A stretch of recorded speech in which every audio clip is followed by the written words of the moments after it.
Good morning, everybody. Good morning and welcome. I am Jan Jeremias, one of your hosts today.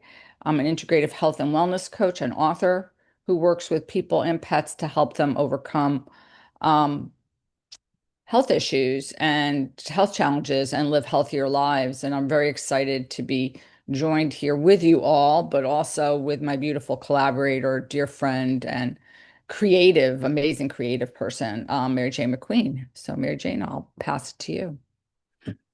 Thank you, Jan. Yeah, so honored as always to be here in presence with those of you here in the live, and of course with Jan, who always shines her beautiful light.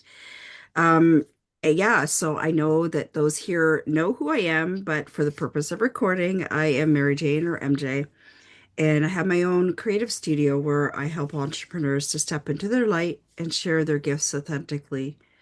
And whether that's through the beautiful collaborative workshops that I hold with Jan, or mentoring towards their soulful branding, I help them to overcome self-doubt and find their voice to create visuals that feel authentic to them. And as I mentioned, honored to be here, and to connect with all of you today. So that's awesome. Thank you. Mary Jane, did you want to share the beautiful poem that you found? Sure, I definitely will do that. So it's called A Pure White Moment, and it's by Jadine Lydia. She sank deep down into the center of her barely beating heart and asked why this journey must voyage so deep into the dark. A pure, pickled tear ran down her mottled skin. Her soul asked silently when her life would begin again. And whilst huddled in this darkness, cradled by her heart, she found a void of vastness to illuminate with stars. And in this pure white moment of existential bliss, she discovered that all there was all there ever really is. And so from that day forward, she vowed to embrace it all, to pickle every teardrop and save the best for years to come. For when it was truly time for her to shine her light, she would paint every teardrop as an illuminated sky.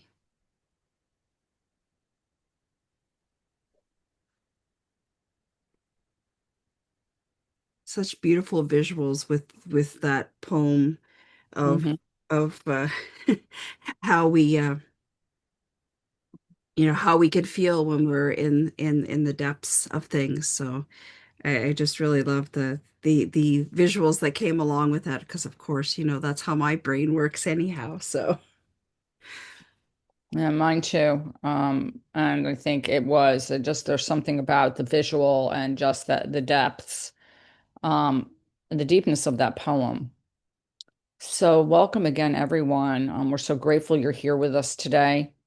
And before we begin, I want to take a moment to acknowledge the shared courage it takes to show up for ourselves, for each other, and for these conversations.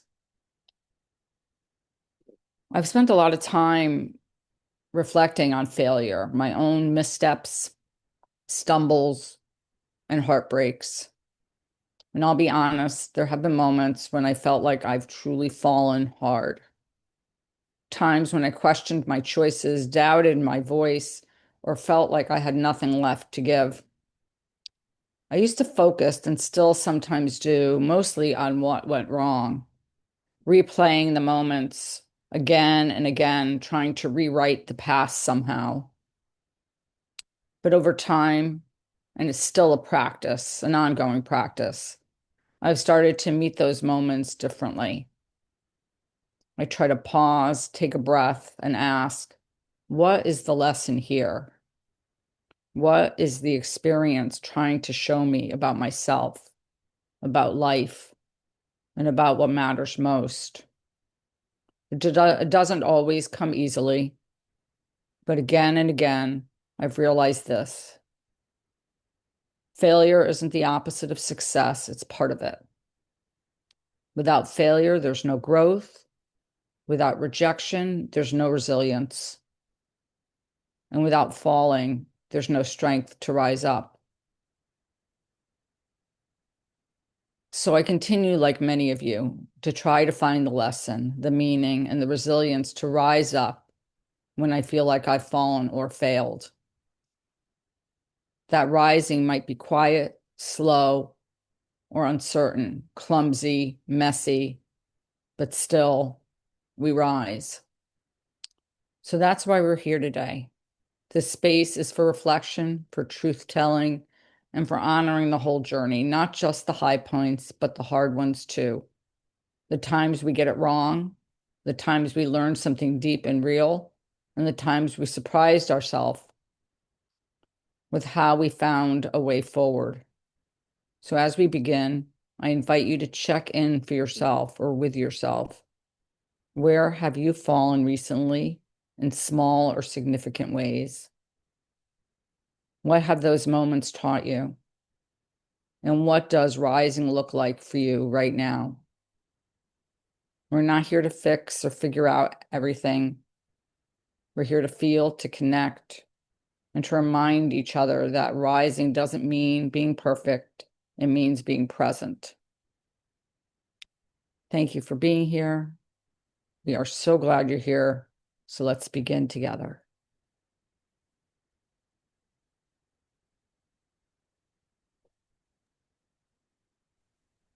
Such beautiful reflections, Jen. Thank you for that.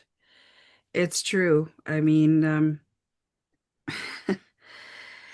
sometimes, when we feel like we've fallen, whatever that may be, um, it can be really, it can take a lot of courage just to try again. But really, when we actually do that, it's amazing because it's a way to cultivate our self-reliance and by embracing that discomfort, it really helps us to build some resilience. Does it mean it's easy? Absolutely not. Sometimes it can be extremely unsettling, can be um, extremely discouraging at times.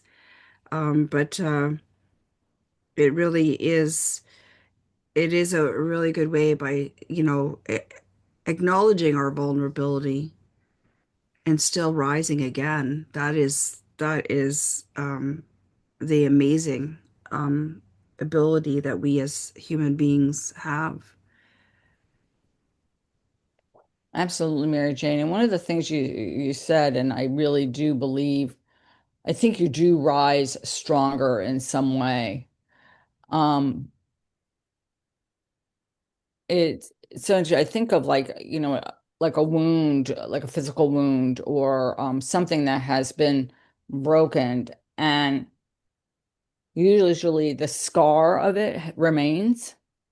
So there's some sort of residual thing that is almost like a visual, since you're that visual person, the visual of what has happened, there is a scar there. There is some sort of, area that is now, and maybe that's yourself, that's now a reflection of what was. And yet that area is not necessarily less strong. It just has the remains of what was and the wisdom of, resilience and courage going forward that makes it stronger. So it's just that visual really gives me that idea of that kind of almost like break of a bone where all of a sudden that bone can become stronger once it's given the right force and the right things are put in. So I love that visual, and it is not always easy by any means. I think we've all been there and have. I mean, I don't think anyone is privy to living a life that hasn't, tested them to some extent, or at least no one I know. Yeah, I don't know of any human being that hasn't experienced some sort of although sometimes when we're in the depths, sometimes we sometimes will look outwards at other people and think, well, why is this always happening to me? And a beautiful reframing that I've had in the last couple of years from some self-development things is like, why is this happening for me? Hmm. Sometimes we can't see what that learning is, what the reason is behind something happening, but sometimes we don't need to, well, most times we don't always need to understand the why. Um, we just need to trust that it's there for a reason and adapt and move on to something hopefully better, a little wiser, a little stronger, and feeling that we're succeeding. So it's such a beautiful way to reframe. Yes, Jen, I say, yeah, why is this happening for me? Because there are so many lessons to learn. And us as human beings, I speak from personal experience. Sometimes I'm not always the quickest to realize when whatever you want to call it, God, universe, source, is poking at me saying, "Are you paying attention?" I think I've shared on here before that I had this experience after I had 2.5 years of corporate bullying, where I was extremely lost and uncertain, and I felt like I didn't quite know which way to move forward because I had worked there for so many years. It was just like it was a comfort in the discomfort in a way. But it's just, you know, and then at the end of 2019, I was restructured out of my job after 31 years. And it was well, first of all, it was a shock because I I was already down in the depths and I thought, really? Like I need this too? But then I realized it was like, okay, the the universe, as I say, sometimes has a very good sense of humor. Well, maybe I don't see it as humor at the time, but I do now, of how it was poking at me for 2.5 years, going, there's more. There's more. Hey, there's more. Okay, you're not listening, so I'm going to just push you out the door because now you will listen. Now you have the time to listen and reflect and figure out who am I now. Hmm. I love that. Who am I now?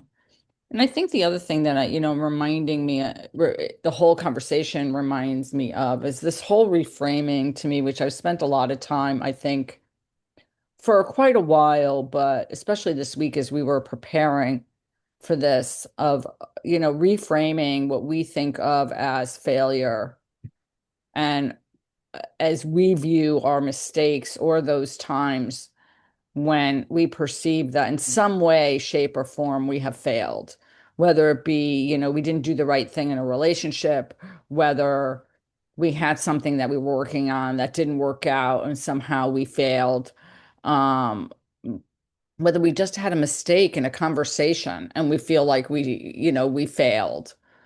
And this whole idea of, failure not being a negative, and so I think that I've spent a lot of time kind of, of late as things have gone, for me can be, some of have been quite challenging over the last number of months, not even the last month. And it's just like this feeling of somehow, quote unquote, I failed.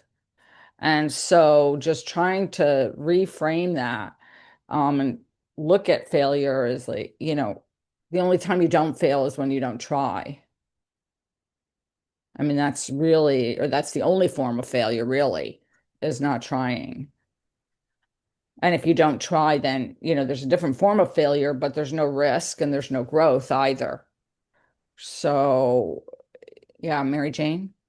Yeah, it's so true. And I mean, often, yeah, that's really true because there's no risk in failing from not doing anything, but imagine the amazing things that can happen when you actually do take the risk and start to tap back into or remember. the beautiful, as we were speaking last week, beautiful magic within the thing that's looking to get out into the world, that's needs to be shared with the world.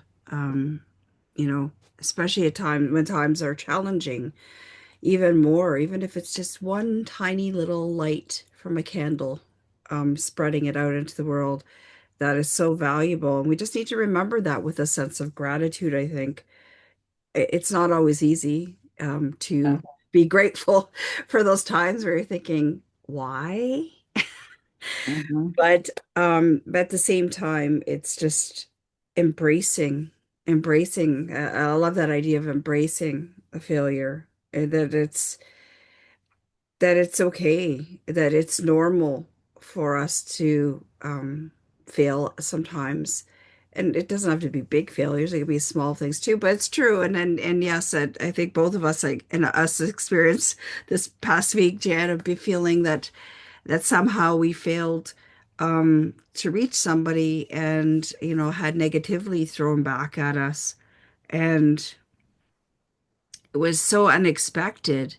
And, I know, speaking for me, is I felt it's like, wow, I failed. Like, failed to um, create something that felt supportive for this person. But I realize now that, I have my own challenges, I have my own failures and my fears. And a friend was reflecting back at me that sometimes, um, you know, um, sometimes, not always, but darkness around us can sort of bombard us, when others that are still in darkness see the light that we're projecting because they find it reminds them of perhaps where they still need to grow. Hmm. But yes, it was it was a very challenging day or so of kind of a self-reflection, thinking, okay, why is this happening for me? Right. Yeah, I mean, I do think that, as we go through, and especially when it's in regard to other people or conversations and everything, is to remember, you know, to one is obviously you have to look at it from the other person's point of view, but also remember where it's coming from. You Yes, know, coming from their perspective, from whatever they're going through, absolutely. not really directed at us. Yes. We happen to be who's, let's say, within firing range Yes. in some circumstances, but it's not really us specifically. We just happen to be the person there at the moment. Um, but as this whole idea of failure, and one of my favorite people to follow and to read about failure is Sarah Blakely, who has a number of videos out there on her view of failure. And she talks a lot about her father who kind of helped her create this idea that failure was not a bad, quote unquote, bad thing. And that every day when they would come home from school, he would say, "Well, how'd you fail today?"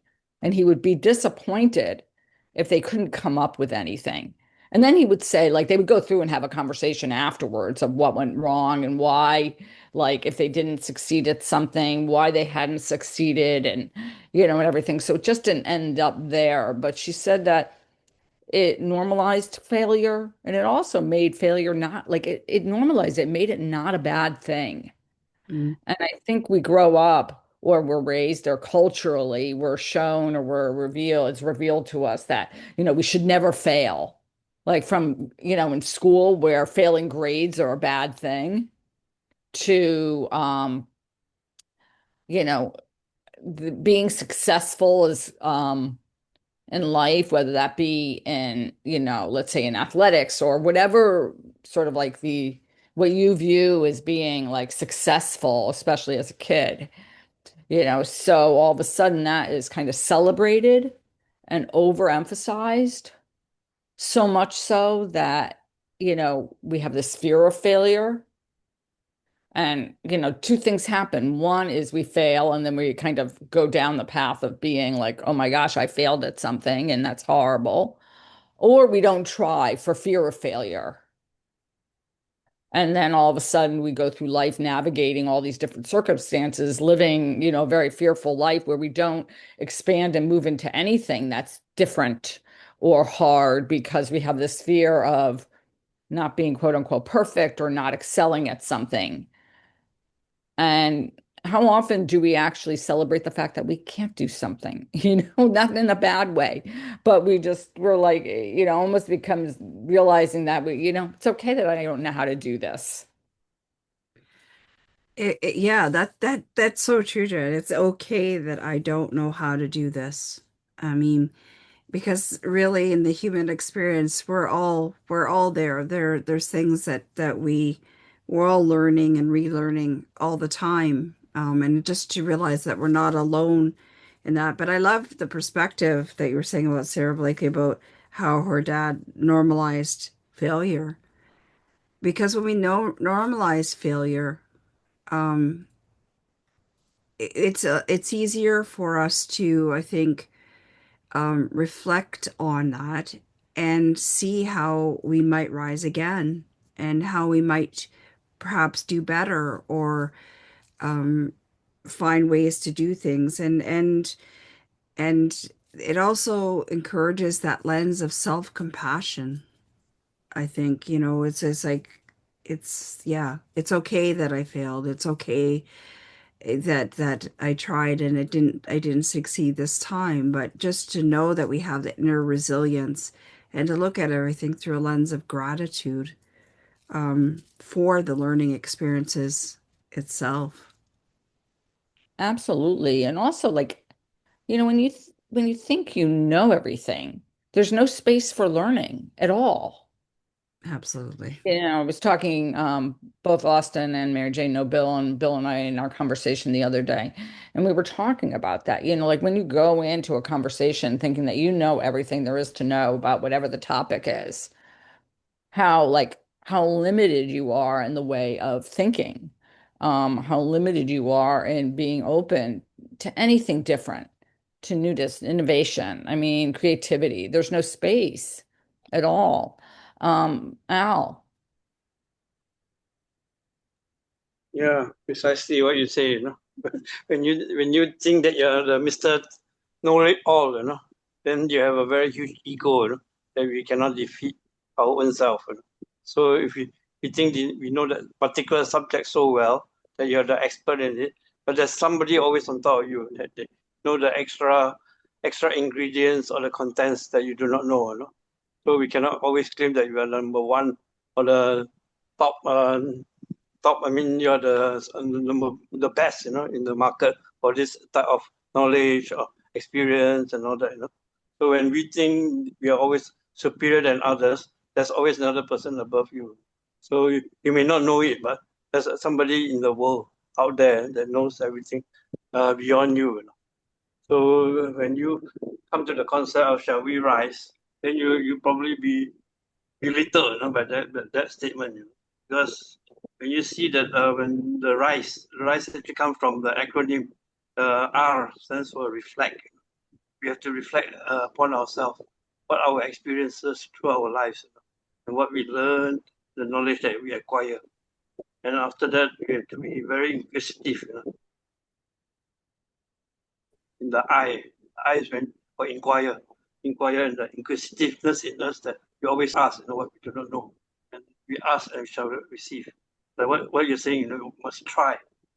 So when we try, we have to ask, come to suggest.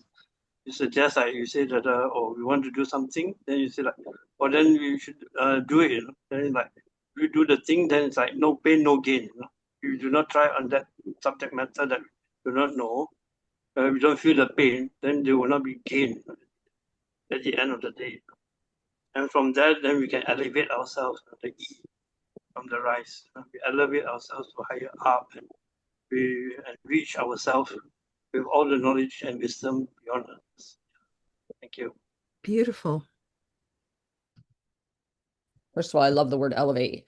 Yes. Um, there's something about Mary Jane and I talk about, and there's certain words that have like a richness to them, and elevate is one of those words. And so thank you, Al, so much for that. And as always, type it in the chat so we have it because there's just something about, we do have to reflect. We have to reflect. We have to learn, but in a, I don't know, I almost want to say not in a hyper focused kind of way where we become, that's the only place we are in that kind of rumination of constant review. Speaking from personal experience here of getting stuck and looking at something, and then all of a sudden you realize that, how, that overanalyzation is not helpful either. Because as the mind, we want a reason. I mean, that's just, I think, the existence is we want to know why. Mm-hmm. And often there is no why, like at the moment. And so we have to be willing to kind of leave it. Otherwise, we get stuck trying to figure it out. Yeah, that's that's that's very true. Sometimes that's true. There is no reason. Um, there is no reason why, or there's no reason why that we can determine, or because like we always want to answer, like you said, that question of why. Sometimes there is no reason. Sometimes for us, sometimes the reason is somebody else's to embrace. So that was Yeah. like when Al said elevate, I was like, oh, that's cool. Because I don't know why in the E for me, I kept thinking of embrace, right? It's embracing who and where we are right now in the present moment and not being judgmental and looking at it through a lens of self-compassion. So, Mhm. Yeah, I mean, I love that. To me, R for reflect, I love that. And then resilience is another one that's really great. yeah. Has a richness to it.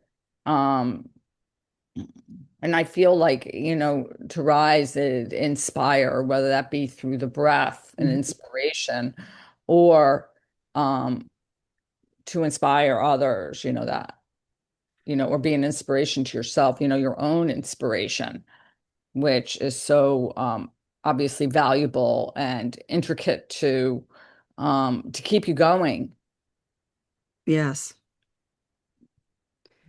absolutely. That's the thing sometimes, right? It's just like is to keep it going because sometimes, we can get stuck in that rut or, well, I think, I don't know, Austin might be too young for this, but, the records, when they had like a scratch in them and it would repeat, repeat, repeat, repeat. So, Oh, it's just like, so rising above that, like, if you want a visual for that, lifting the needle and moving it forward so it gets past that part where it skips. I don't know about you, Jen, but I know I experienced that a few times in my youth. yes, So yes, wait, I don't want to hear that skip. Let me move it a little forward. that's right. And no, so true. And it was the constant groove in that record, Yes. and it would get, and I think that we have those grooves. I mean, we have those neurological pathways that get set, and Yes. we get stuck in a way of thinking Hmm. or a way of being. That's what we always, that's what I always think about those records. It's like your brain and your body gets stuck in a pattern of being, and that could be a physical pattern, as I mean, I always think structural and movement. But we get very used to, our body gets very used to physically moving in a particular plane and way. And then also we have those patterns of thinking that we have where they are almost so, they are, I'm not going to say almost so ingrained. They're so ingrained that they often happen automatically. and then there's nothing wrong with that. I've kind of learned that that's, just a pattern and it's just, oh, okay, I'm in that pattern again and realizing now that there is that pattern and not looking at going into that pattern as bad necessarily. It's just so quick to happen that there's almost at some point, I feel like I know with myself, there's no even stopping it. It's like all of a sudden I'm like, I'm there. And then all of a sudden I'll be like, oh my gosh, I'm in this pattern again. And so we'll use Seamus's word, is to be aware, the awareness of that, and not to get stuck in the pattern if it's not a beneficial thing to do for you. Yeah, that's it's so true. It's just I was just thinking because I was thinking about, the darkness and light, because that's how we often think of it. It's how we think of it when we fail. It's like darkness. It's like, well, how about embracing the light that we're bringing to the world? Yeah, maybe spend a little bit more time there, right? Focusing on what we bring, the light we bring in, Mm-hmm. versus not in a, not like, and I understand that you're not saying it either, not from this sort of egocentric kind of way, but as a way to shift us out of and bring us into a little bit more positivity versus dwelling on what's negative and not working or the failure in a non-constructive way. Exactly. Exactly. Which is I because I was feeling I don't know why the word darkness was well, I know why now, but I decided to pull a card, Jan, which I'd like to share because I think it's as usual, it's just very funny and appropriate how these things come to light. Oh, well, that wasn't really meant to be a pun, but it came out as a pun. The card is I am a light in the world, which is interesting, right? Because my brain was thinking about darkness. So it just says there's a light within us all, and that light will never go out. It existed before we were in our body and will exist beyond our lifetime. It is unborn, therefore it can never die. It's eternal and infinite. It's who we really are. That light has an opportunity to shine whenever it faces darkness. Darkness is not evil, it's simply uncertainty. Whenever we are facing a moment of uncertainty, it's an opportunity for our light to shine and our gifts to be shared. The universe is calling upon your light at this time. Don't hide it or dim it, let it shine. You may have been holding back, feeling that there's a specific time for you to reveal yourself fully and shine. That time is now. When you begin to express who you are, you align with a higher power, and that presence reminds you why you are here and what you need to do next. In times of uncertainty, be the light that you have come to be. And the vibe of the day is I remember why I am here. Mm. It's funny how these things come out. Yes, they are. Yes, it is. Oh dear. I just, anyways, thank you for letting me share that. It was like, I don't know why. It was like, I was thinking about darkness and resilience or whatever. I'm like, oh, let me pull a card for the group. And I was like, oh, look, I am a light in the world. So I love that. It's, Yeah, truly. Say the name of the card again, just for we'll put. it is, I am a light in the world. And that's really good to remember too when we're in the process of rising again, is remember, I am a light in the world. It's a really good affirmation. Mhm.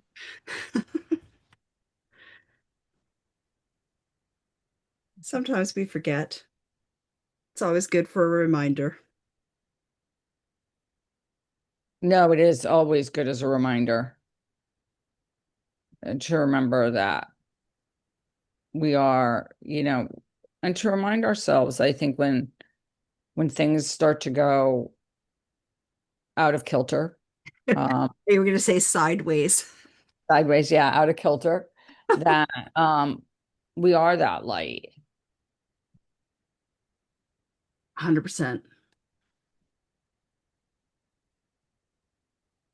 Yeah, I was thinking about something maybe it's connected, but um the song I was thinking of Hello Darkness, My Old Friend. Yes.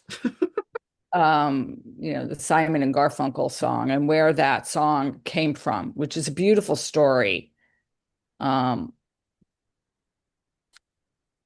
um which I'm happy to share, but it's a beautiful story about um those words of hello darkness, my old friend, and where it actually came from.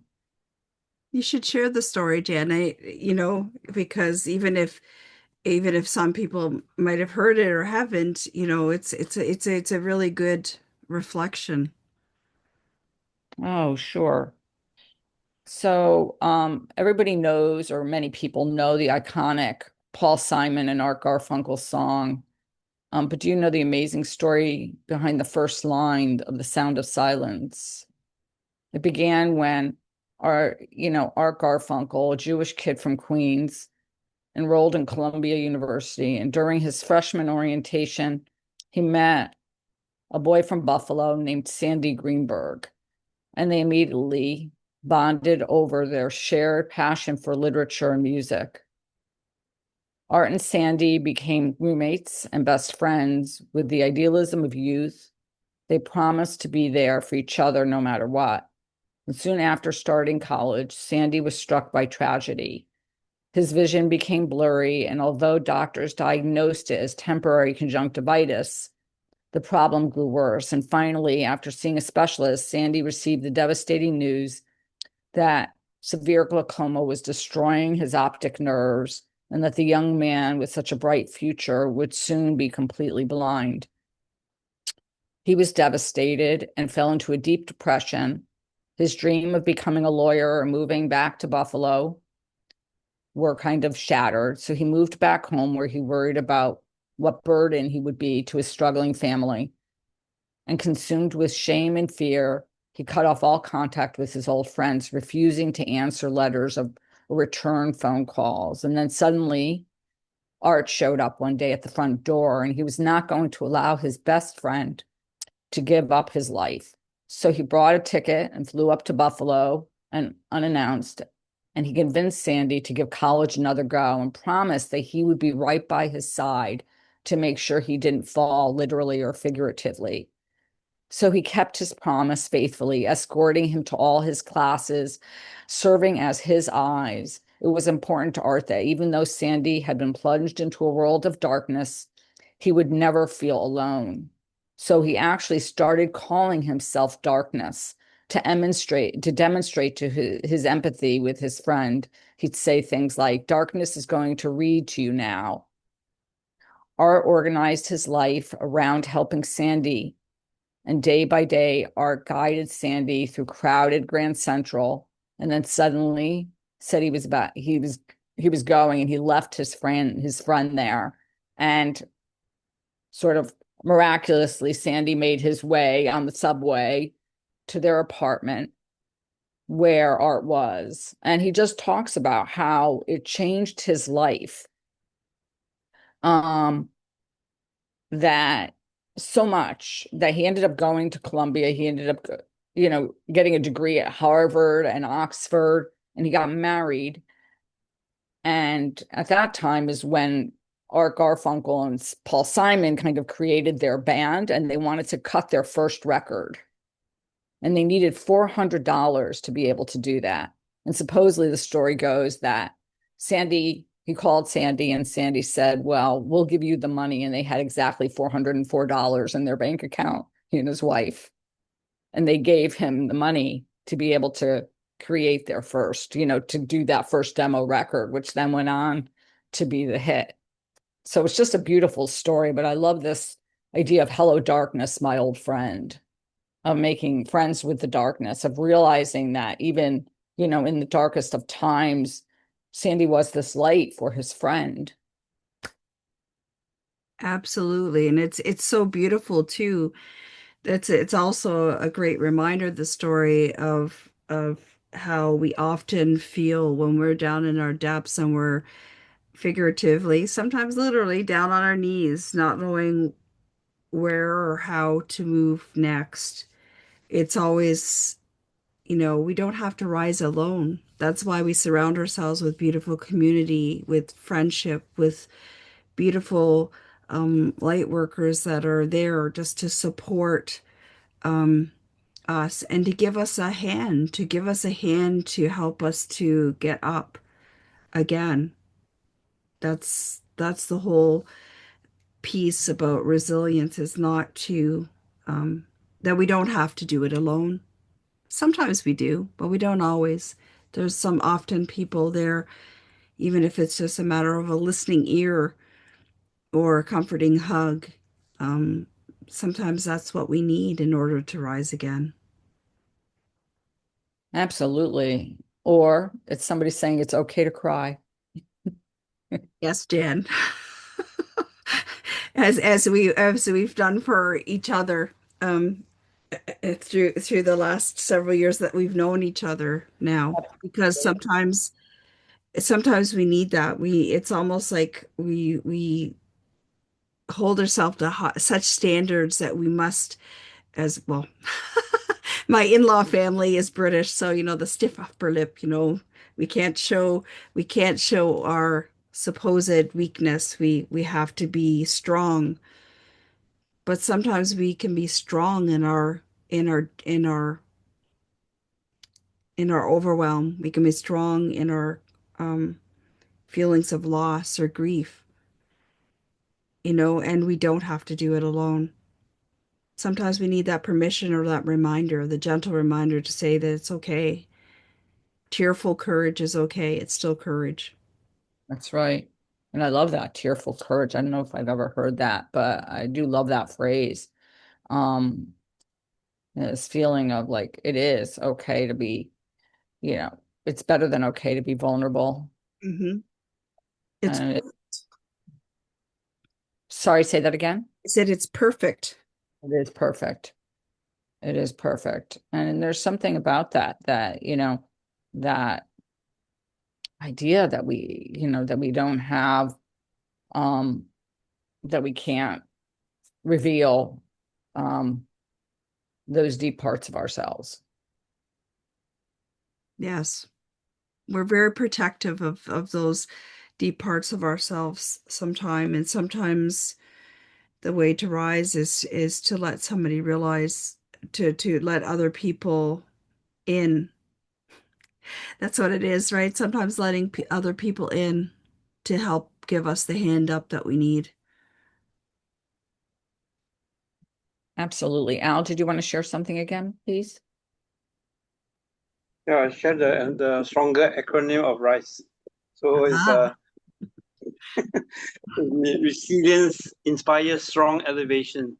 So it means that the ability to bounce back from challenges is crucial for our personal growth and achieving greater things. It means the inner strength that enables individuals to overcome adversity, trauma, or significant stress. mm-hmm. It allows the individual to learn from setbacks, adapting difficult levels of success and fulfillment. It's just about enduring hardships, but about using those experiences to become stronger and more capable. Thank you. Love that. Yeah, beautiful, beautiful visual too with that to me. Like Mhm. it triggers a lot of those vivid kind of feelings, which are tend to be much more than it gives it gives the feeling those feelings of depth. So I'm just reading it again. Resilience inspires strong elevation.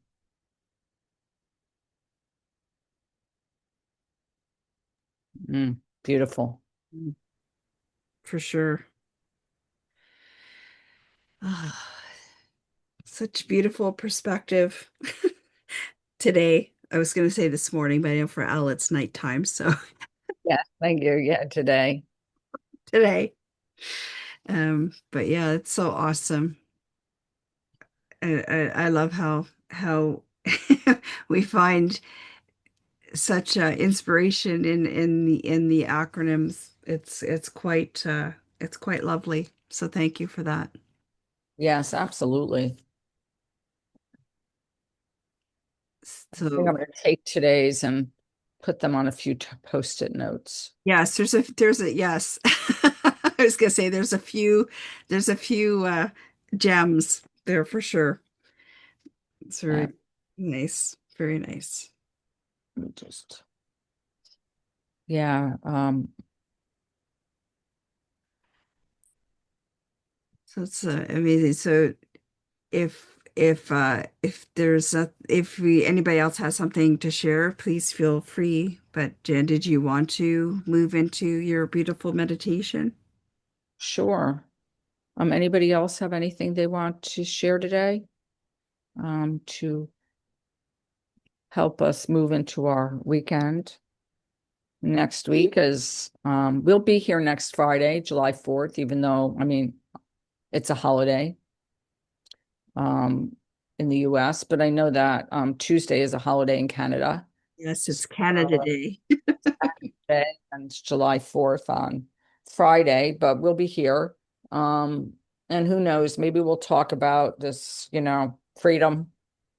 Um, that was just a thought just now as I thought about what that holiday means and really what does freedom mean. It's a good question during these times. 100%. Yeah, That'll that'll be be a deep the topic. You betcha, Austin. I know it's a absolutely will be a deep topic. Yeah, it is an interesting time. What is freedom and Mhm. what does it mean? Um, You make me want to break into song, but I'll hold myself back. Yeah, I know, me too. I have a few songs in there myself. Yeah, from Shenandoah, there's a great song. Yes. Yeah, bring back the musicals. Yes, absolutely. It's very cool. Yeah, absolutely. So, Austin, yes, please. So I didn't participate much today, but I've been tuning in, and in reflecting on it all, I think back to in the start of the conversation, and we talked about the processing that's common when we perceive we've failed, and then the conversation in life takes its own, and we pull a card, and we are reminded about the light that we all are, and how that ties into what we just talked about processing. And I might have missed it, but I want to add, like, taking time to drop into that feeling of gratitude for those mistakes also. I once heard a person say, the quicker you fail, the faster you succeed. And I, had heard that more than once, but it meant something different for sure. When I started, I wouldn't say like practicing, but just taking time every now and then to be grateful for, it's usually a past moment, not future, but, things that I perceived at the time as a, a burden and a burden or a mistake, or there was guilt and shame and excuses and, the victim mentality at any stage, whatever occurred, the processing and be grateful for it. Sometimes this, for me, even will look like completely reframing it and noticing the blessing in it. Um, Hashtag to my burdens and the blessings. But really, grateful. Be grateful. Find a way to reframe, or if it's tuning into just the feeling of gratitude and then directing it towards that, however you can create that dialogue with yourself, I think gratitude is a way to go when we're talking about our perceived mistakes.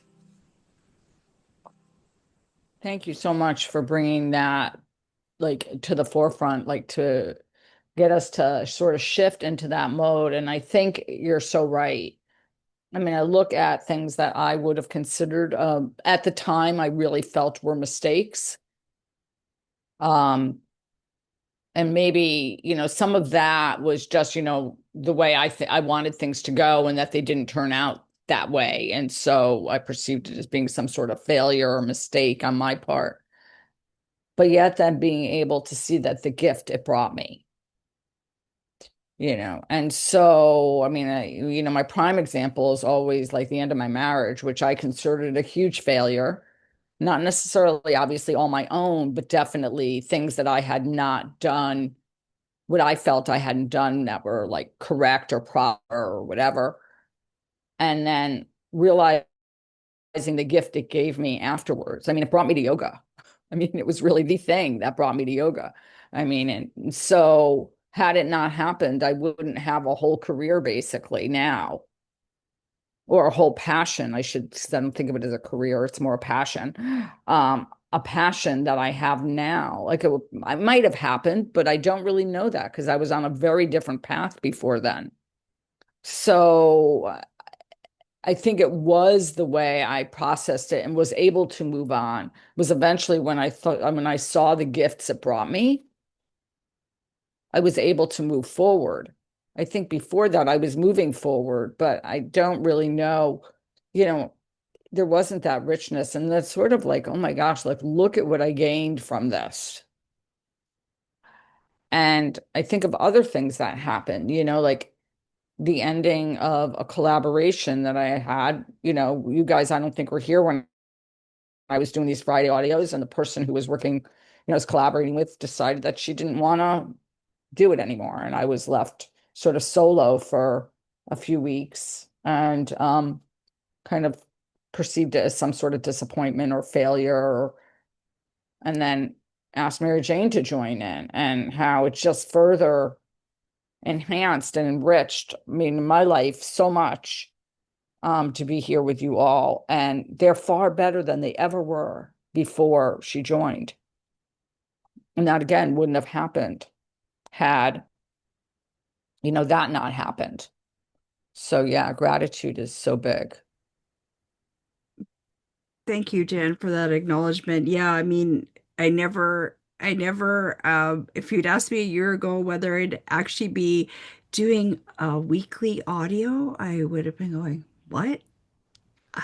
What? Do I have something to say? Okay. But I love that. I love that perspective because that's true. Sometimes, that old adage of when one door closes, another one opens. Um, and sometimes it leads to even better scenarios. It's just really, it's enriched our processes with our collaboration.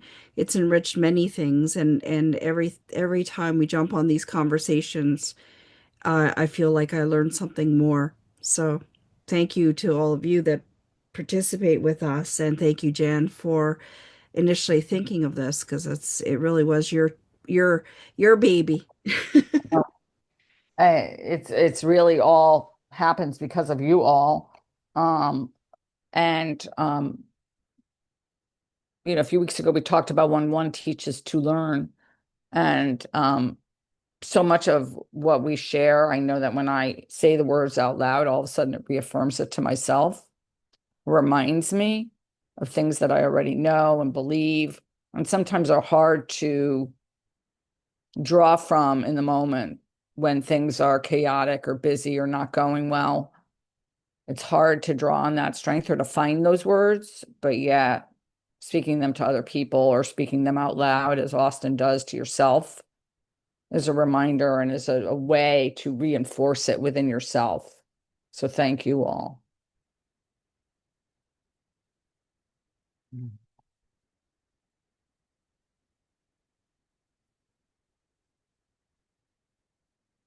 So, Okay, so yeah, I saw your message, MJ. thank you. Yeah. So we're going to move into the meditation.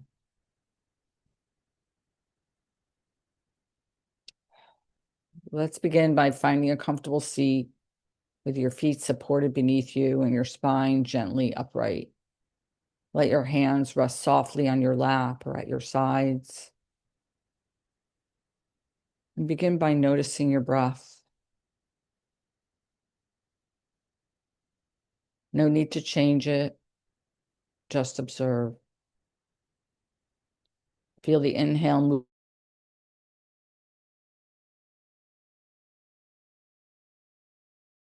here. Allow yourself to settle. Now gently bring your attention to the center of you. Wherever that is, could be your heart, could be another place. Wherever you feel is your center. A place where emotions, courage, and compassion live. You don't need to force anything. Just allow your awareness to rest here. And as you breathe, quietly say to yourself, even in this moment, I am still here. Even in this moment, I am still worthy. Now bring to mind a time recently when you felt like you had failed. Maybe you felt disappointed, ashamed, overwhelmed, or like just everything became too much. There's no need to fix or relive the experience. Just gently hold it in your awareness, like placing a stone on sacred ground. And as you breathe, speak to that part of yourself. It's okay. You don't have to have all the answers. You did the best you could with what you knew. You are allowed to fail and fall, and you are allowed to rise. Now imagine with your breath that each inhale is gathering strength. And with each exhale, you're releasing the weight of self-judgment, disappointment, and heaviness. So inhale, drawing in steadiness. Exhale, letting go of what no longer serves you. Inhale, calling in courage. Exhale, softening the inner critic. Inhale, remembering your strength. Exhale, allowing yourself to begin again. Now gently repeat. Rising is not about perfection. Rising is about presence. I honor the fall. I honor the rise. Stay here for a few moments. Feet on the ground, breath moving in and out. Yourself supported by the seat beneath you, by the community that surrounds you. There's nothing to prove, no success to chase. Just this moment, just this breath. Just the truth of your resilience. Let's close together with one final affirmation. Even when it's hard, I am still rising.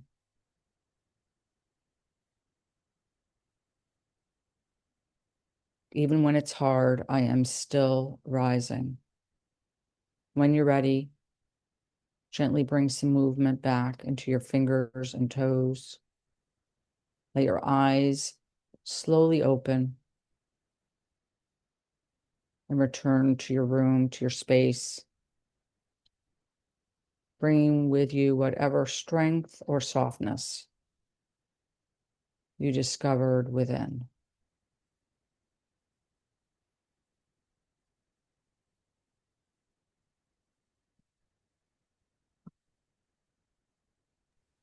Beautiful. Thank you. What, Mary Jane? Said that was beautiful. Thank you. Thank you. Thank you all for joining us today. And for all of you who may listen, feel free to, connect with us. Also, if you are here in person, obviously connect with us. We have our Spirit Born Imaginings YouTube channel, so you can always listen to the recordings and share them, please, if you feel so inclined. And we look forward to seeing you next week. And if you're around tomorrow at 2 p.m., we have a workshop happening tomorrow afternoon on Zoom in the light of the sun. So that should be a lot of fun. So yeah, have a wonderful, wonderful day, a great weekend.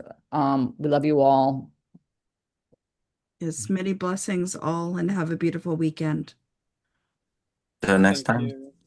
Yeah, till next time.